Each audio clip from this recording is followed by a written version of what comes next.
ولك الأمطار وأشكره على مترادف فضله المدرار. أشهد أن لا إله إلا الله وحده لا شريك له شهادة تنجي قائلها من النار. وأشهد أن سيدنا ونبينا محمدا عبده ورسوله النبي المختار. اللهم فصل وسلم وبارك على سيدنا محمد وعلى آله وصحبه الأبرار. أما بعد. Al-Mukaramun, para alimil ulama yang semuliakan, para habaib, wabil khusus Habib Ali bin Jindan, kemudian ketua alumni 212 yang kita banggakan, Bapak Slamet Kiai Haji Slamet Ma'arif, dan ketua MPR RI Bapak Zulkifli Hasan SEMM, yang terus terang saya sangat banggakan beliau. Kenapa? Selama 72 tahun saya hidup di Indonesia, 27 tahun apa 72 tahun sih? 72. Saya menyaksikan bahwa satu-satunya pejabat ketua MPR RI yang paling religius dan paling peduli kepada rakyat saya saksikan, wallahi, baru Bapak Dr. Zulkifli Hasan. Alhamdulillah. Kenapa saya katakan religius? Beliau kalau sholat 5 waktu selalu di masjid, selalu sarungan kayak begini, dan beliau tidak pernah lepas puasa Senin Kemis dan puasa Nabi Daud alaihissalam. Dan kenapa merakyat kita saksikan seperti sekarang ini, setiap acara-acara yang merupakan aspirasi rakyat, aspirasi umat apapun itu, beliau selalu mengupayakan untuk hadir. Tepuk tangan buat Pak Zulkifli Hasan. Nah, kebetulan saya ketua umum Partai Idaman. Masih ingat apa itu idaman? Islam damai aman.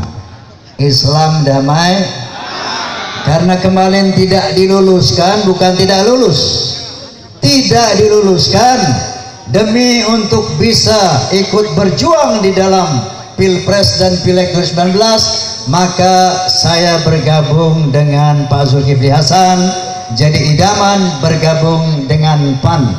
Maka sekarang PAN idaman umat 12, PAN idaman rakyat 12. Hadirin hadirat, kenapa? Sekian lama engkau menunggu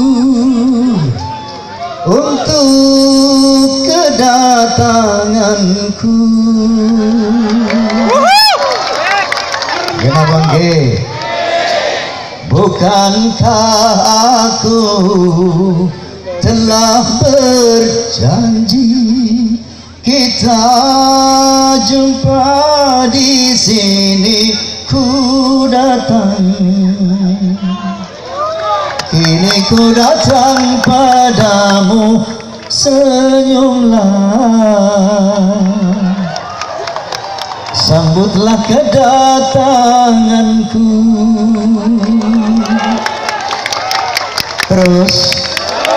Terus udah.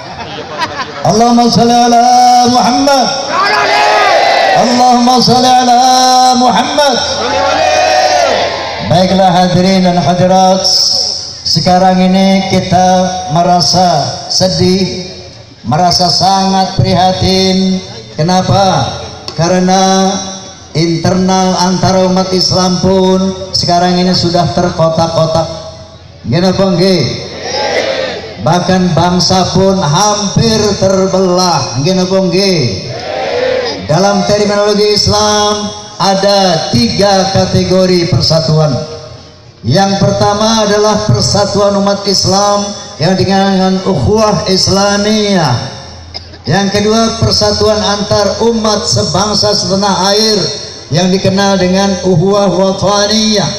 Yang ketiga adalah persatuan seluruh manusia di dunia yang dikenal dengan ukhuwah basyariyah. Dalam hal ukhuwah basyariyah dan wathaniyah, Allah Subhanahu wa taala berfirman, "Ya ayyuhan nas, inna khalaqnakum min dzakari wa untha wa ja'alnakum syu'uban wa qabaila lita'arafu. Inna akramakum 'indallahi atqakum." Shadaqallahul azim. Allah Subhanahu wa taala berfirman, "Wahai manusia, kamu telah kami ciptakan dari dua orang manusia, laki-laki dan perempuan, yaitu Nabi Adam alaihissalam dan Siti Hawa alaihissalam. Dari dua manusia ini, kata Allah, aku jadikan kamu berbangsa-bangsa. Ada bangsa Arab, ada bangsa Amerika, Eropa, India, Jepang, Cina, dan sebagainya. Dan dari bangsa-bangsa itu aku jadikan kamu bersuku-suku yang notabene berbeda bahasa, berbeda budaya, berbeda bahkan agama. Lalu perintah Allah, lita'arafu, saling mengenallah, saling berbuat baiklah, saling menghormatilah.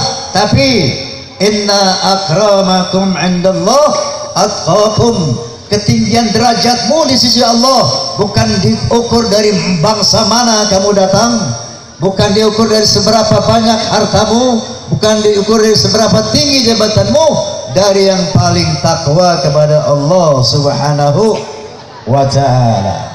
Nah, dalam ukhuwah Islamiyah Allah Subhanahu wa ta'ala berfirman, wa'tasimu bihablillahi jami'a wa la tafarraqu, bersatu padulah kalian hai umat Islam, jangan bercerai-berai, jangan berpecah belah. Sanggup?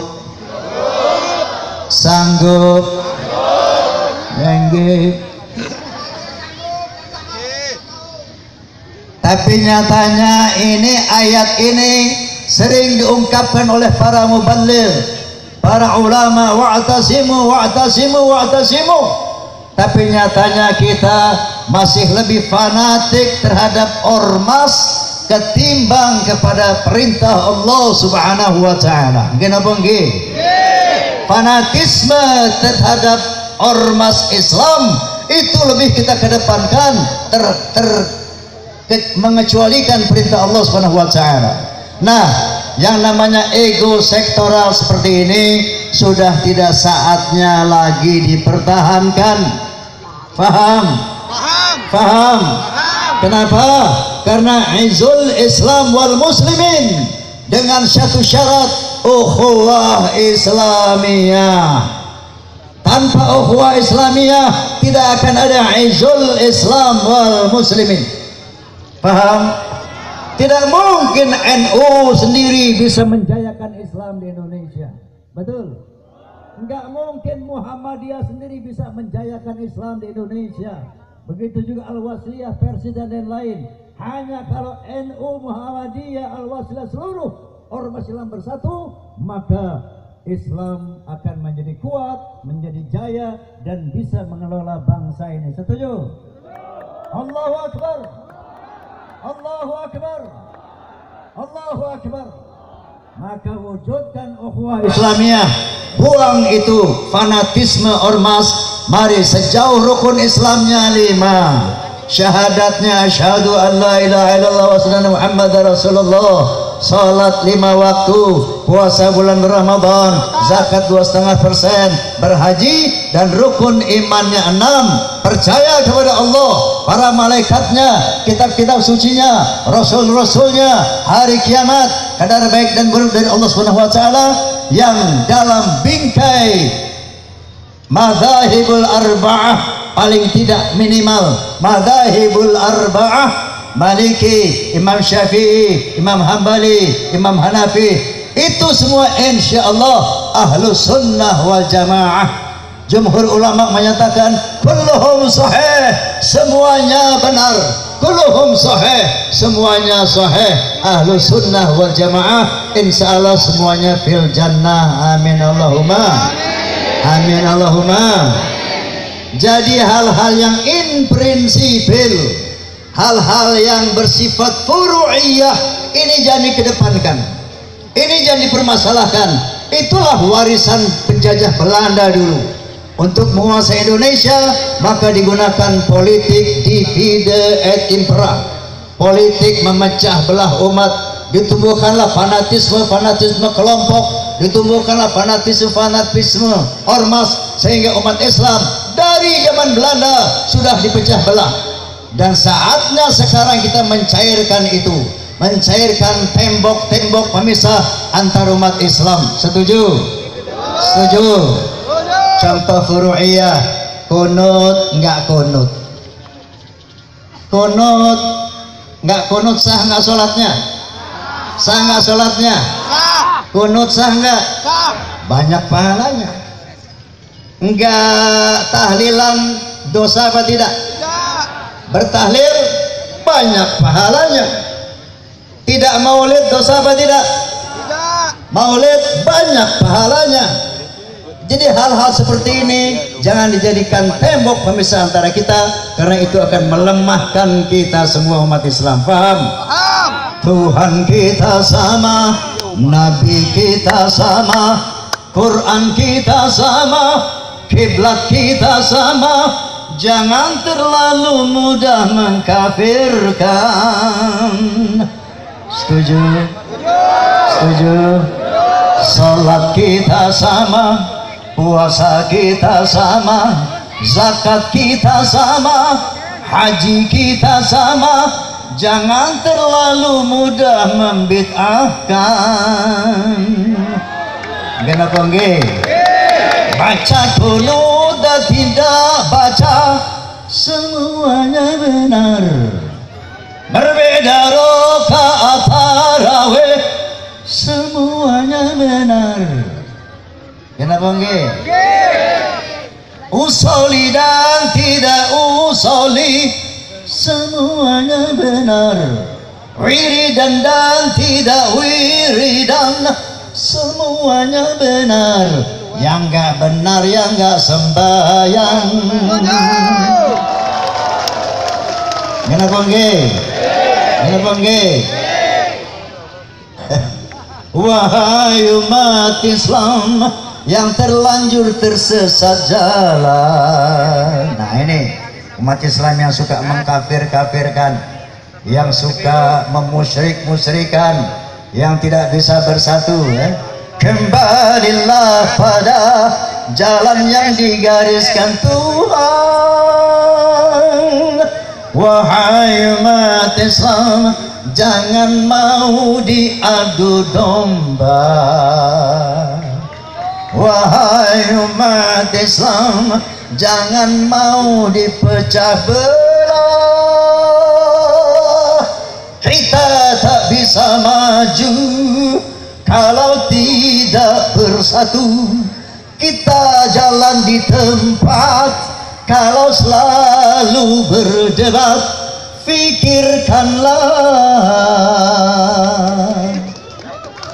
Allahu Akbar, Allahu Akbar, rame-rame.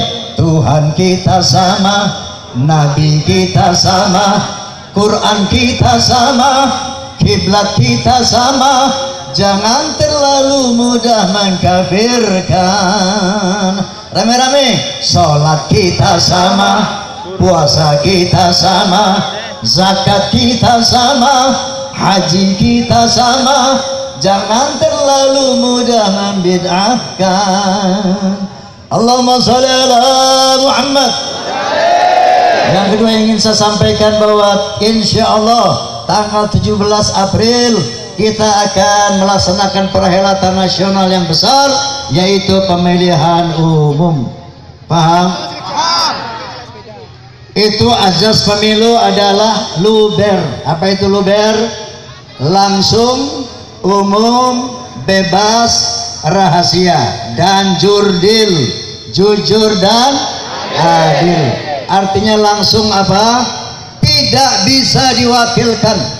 Walaupun perutmu lagi mules, walaupun kepalamu lagi pusing-pusing, nggak bisa nyuruh nak tolong coblos ke nomor loro yo, nggak bisa ya, harus datang sendiri, nyoblos sendiri.